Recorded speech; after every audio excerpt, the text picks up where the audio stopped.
Bismillahirrahmanirrahim. Assalamualaikum warahmatullahi wabarakatuh. Alhamdulillah wassalatu wassalamu ala rasulillah, amma ba'du. Ikhwani fillah rahimani wa rahimakumullah. Kita lanjutkan kajian kita tentang sirah Rasulullah sallallahu alaihi wasallam. Kita sudah sampai kepada pembahasan di mana musyarakatu Rasulullah sallallahu alaihi wasallam fi i'adati bina'il Ka'bah, yaitu keikutsertaan Rasulullah sallallahu alaihi wasallam dalam pembangunan kembali Ka'bah al-Musyarrafah. Sebagaimana yang kita ketahui bahwa Ka'bah al-Musyarrafah adalah merupakan satu bangunan yang dibangun oleh Nabi Ibrahim alaihissalam bersama putra beliau Nabi Ismail alaihissalam. Dari sejak dibangun oleh Nabi Ibrahim dan putranya Nabi Ismail, Ka'bah tidak pernah mendapatkan renovasi total. Oleh karenanya tembok-temboknya sudah mulai retak, batu-batunya sudah mulai ada yang copot, kemudian di sana sini ada tasyakkukat, kertakan-kertakan. Nah, oleh karenanya orang-orang Quraisy mengambil inisiatif ingin membangun kembali Ka'bah ini. Karena sekian ribu tahun bangunan ini sudah melalui gempa, sudah melalui badai, sudah melalui sailun jarif, banjir yang besar. Ya, oleh karenanya orang-orang Quraisy segera mengambil inisiatif untuk membangun kembali Ka'bah ini. Bangunan Ka'bah ini dari sejak dibangun oleh Nabi Ibrahim bersama putra beliau Nabi Ismail alaihi wassalam, itu bangunannya itu sangat sederhana sekali, yaitu terdiri dari susunan batu-batu besar, ya, tidak memakai perekat yang bagus sehingga bentuknya ya seperti susunan batu-batu, dan tingginya pun masih fauqal qamah itu setinggi manusia, atau kalau kita ukur sekarang itu ya 2 meter atau 2 meter lebih. Nah, karena banyak di sana sini tasyakkukat, ya, keretakan-keretakan di tembok Ka'bah ini, orang-orang Quraisy ini berinisiatif untuk membangunnya kembali, tetapi dengan cara harus menghancurkannya. Nah, ini yang menjadi permasalahan. Mereka tidak berani untuk memulai menghancurkannya. Yatahayyabun ala dzalik. Mereka sangat memandang ini angker dan tidak ada yang berani. Tapi di satu sisi mereka melihatnya sudah seharusnya dibangun kembali. Karena tidak ada yang berani, majulah namanya Al-Walid ibn al-Mughirah. Al-Walid ibn al-Mughirah ini adalah ayahnya dari Khalid ibn al-Walid. Dia berkata, apa katanya? Ana abda'ukum bih. Saya yang akan mulainya. Mulailah dia hancurkan 2 rukun, ya, 2 pojok Ka'bah ini dia hancurkan. Sampailah sore. Kemudian orang-orang Quraisy waktu itu ya taraqqab, wait and see, melihat apa kira-kira yang terjadi sama Al-Walid ibn al-Mughirah ini. Kita lihat, kalau dia selamat besok kita sama-sama menghancurkannya.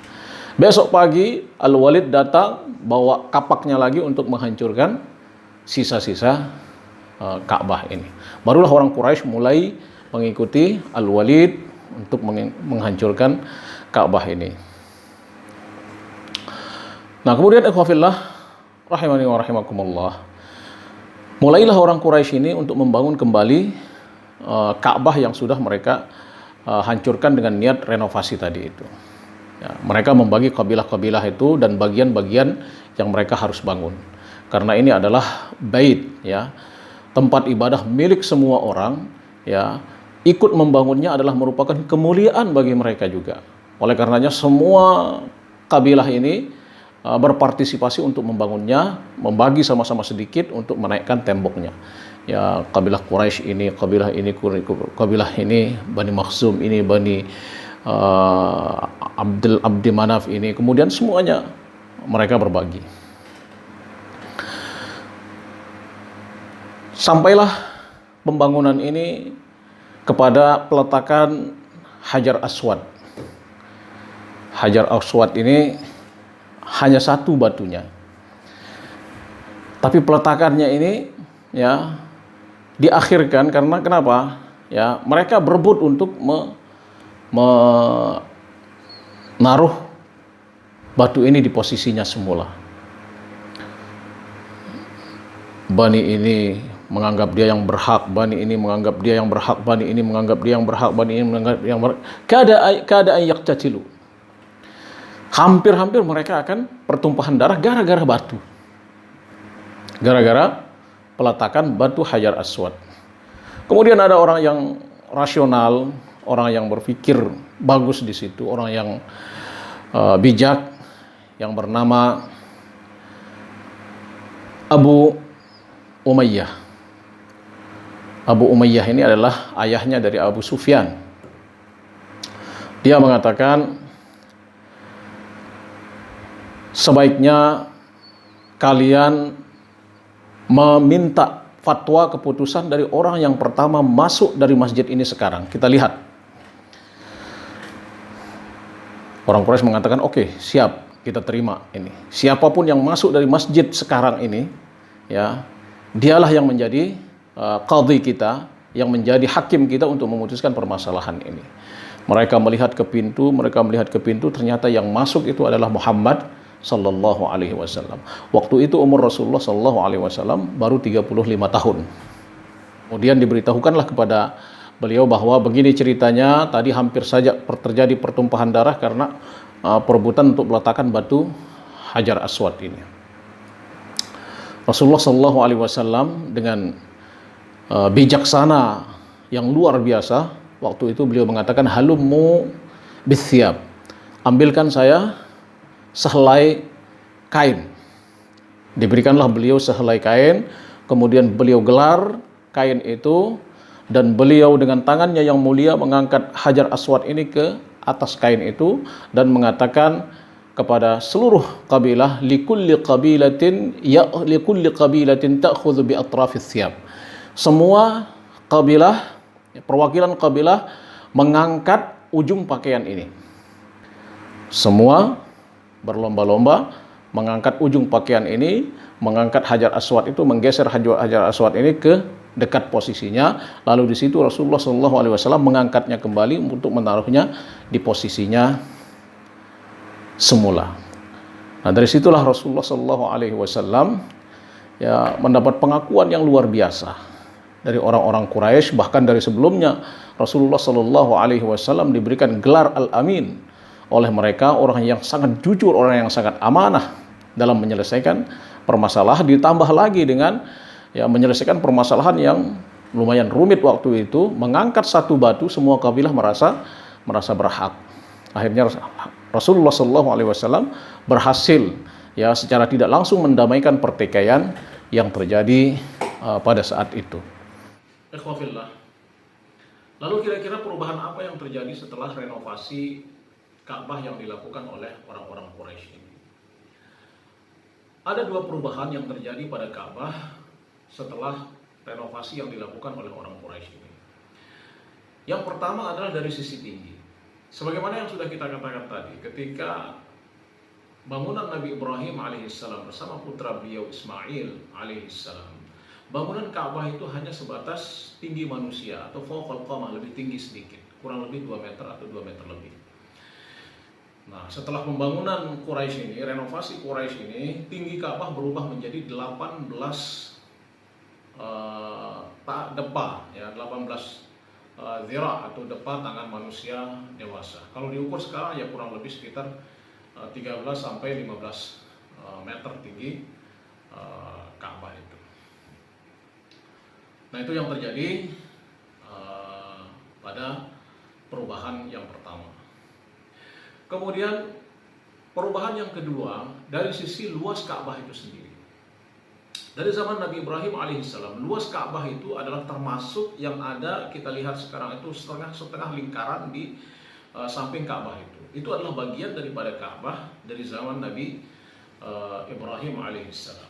Nah, ketika pembangunan yang dilakukan oleh orang-orang Quraisy ini, ya, mereka tidak mengikut sertakan bangunan Hijr Ismail ini. Justru mereka hanya membangun, ya, dan menyisakan setengah lingkaran yang berada di samping Ka'bah.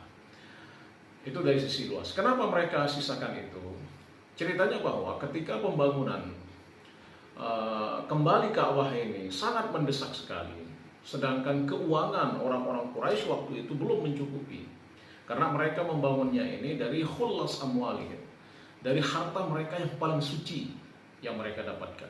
Karena harta mereka banyak yang tidak suci, ada dari qata'it turuq, ada dari al-bighaya, kemudian ada dari riba, ada dari pencurian dan macam-macam, ada dari pelacuran, pajak pelacuran dan lain-lainnya.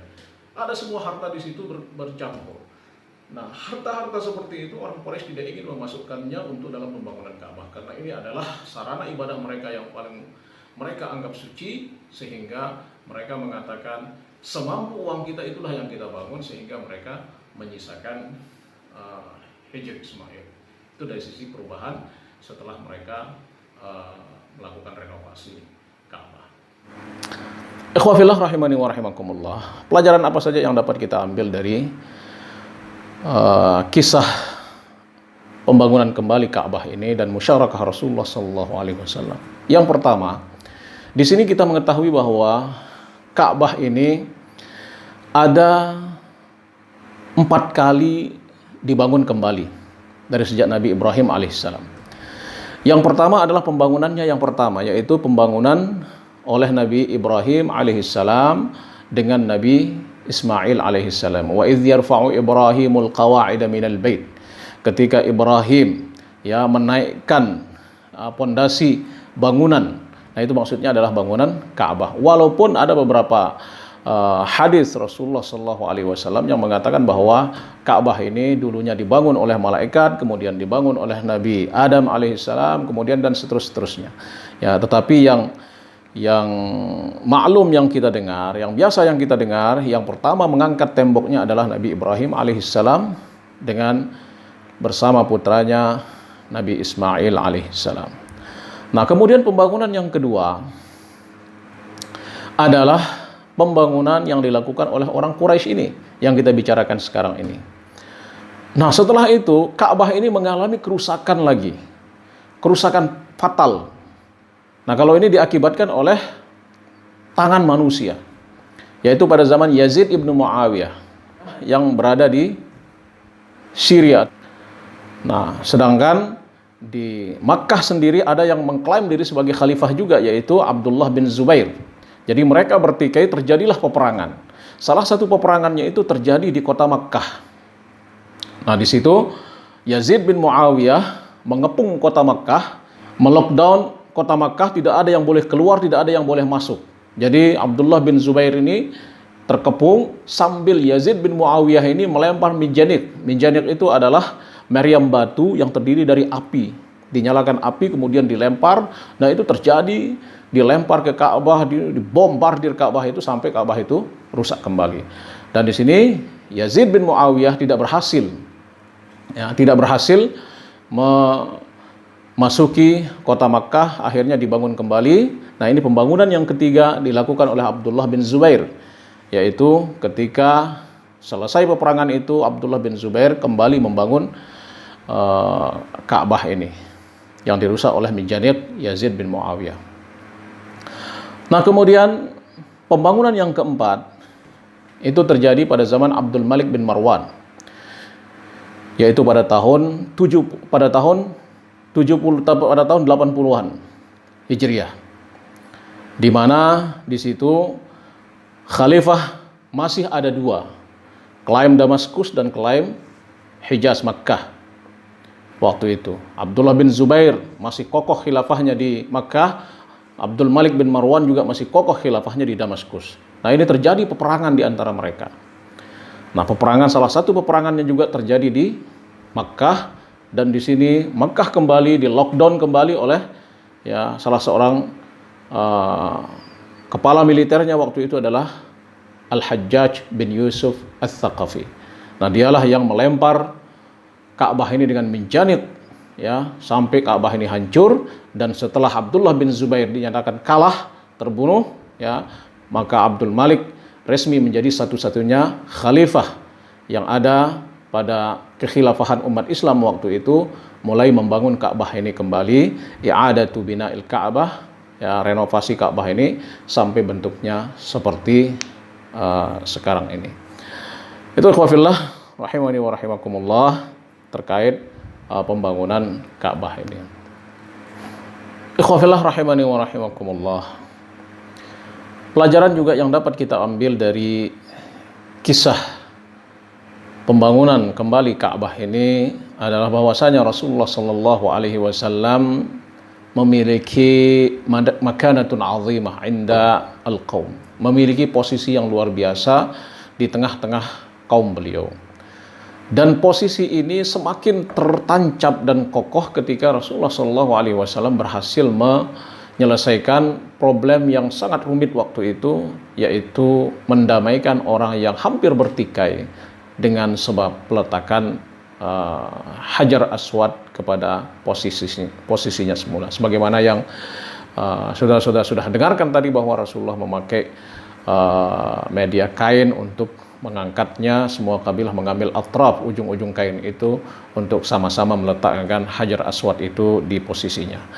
Bagi hafizah rahimani wa rahimakumullah, kita cukupkan sampai di sini terkait pembangunan kembali Ka'bah Al-Musyarrafah di zaman menjelang kenabian Rasulullah Sallallahu Alaihi Wasallam dan keikutsertaan Rasulullah waktu itu untuk membangunnya.